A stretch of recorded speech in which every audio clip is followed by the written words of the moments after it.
इस दुनिया में पक्षियों की 10,000 से भी ज़्यादा प्रजातियां पाई जाती है।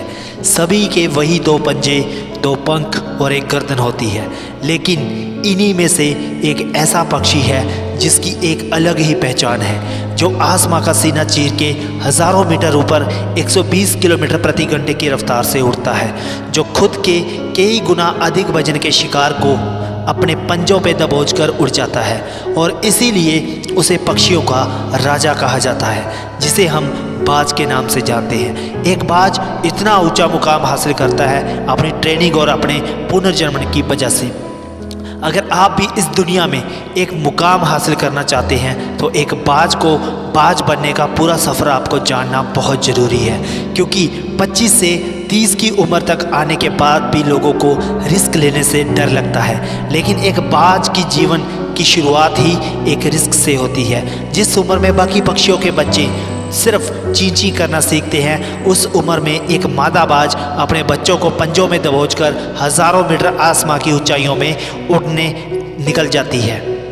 सीना चीर के सबसे ऊपर उड़ने के लिए हुआ है तेरा जन्म। तेरा जन्म पक्षियों का बादशाह बनने के लिए हुआ है, ये सिखाती है उसकी माँ। जमीन से हज़ारों मीटर ऊपर ले जाकर मादा बाज अपने पंजों से उसे छोड़ देती है और यहीं से शुरू होती है उसकी हाई रिस्क ट्रेनिंग। वो चूजा ज़मीन की तरफ तेज़ी से गिरने लगता है, थोड़ा नीचे आता है तो उसके पंख खुलने लगते हैं। नीचे आते आते वो अपने पंख फड़फड़ाने लगता है, लेकिन वो अभी तक उड़ना नहीं सीखा।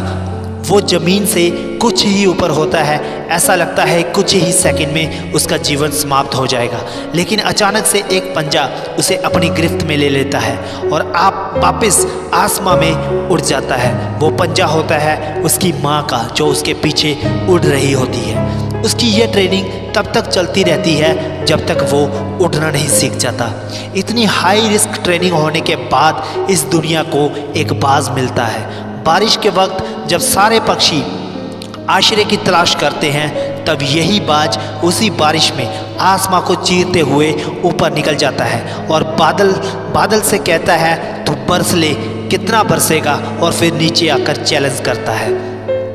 एक बाज की उम्र लगभग 70 साल होती है। जब वह 40 साल का होता है तब एक परेशानी उसकी ज़िंदगी में मौत बनकर आती है, जो आपकी परेशानियों की तुलना में बहुत बड़ी होती है, क्योंकि 40 की उम्र में बाज की चोंच इतनी मुड़ जाती है कि उसे शिकार निकलने में बहुत परेशानी होती है। उसके पंख भारी हो जाते हैं, छाती से चिपकने लग जाते हैं, जिससे उड़ना बहुत मुश्किल हो जाता है। इसके लंबे लंबे पंजे और लचीले हो जाते हैं, जिससे वो शिकार को सही से पकड़ नहीं पाता।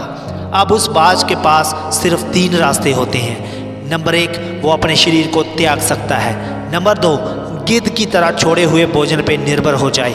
और नंबर 3, सबसे कठिन और पीड़ादायक रास्ता, अपने आप को पुनर्स्थापित करने का, फिर से आसमां का सीना चीरकर उड़ने का। और वो इसी तीसरे रास्ते को चुनता है और अपने पास के सबसे ऊंची चोटी पे जाकर पहुंच जाता है। वहां पर अपना घोंसला बनाता है और फिर शुरू होती है परेशानियों को जड़ से उखाड़कर आसमां में उड़ने का सफ़र। वहीं अपनी चोंच को चट्टान पर मार मार कर तोड़ देता है, लहूलुहान हो जाता है और इंतज़ार करता है नई चोंच के आने का।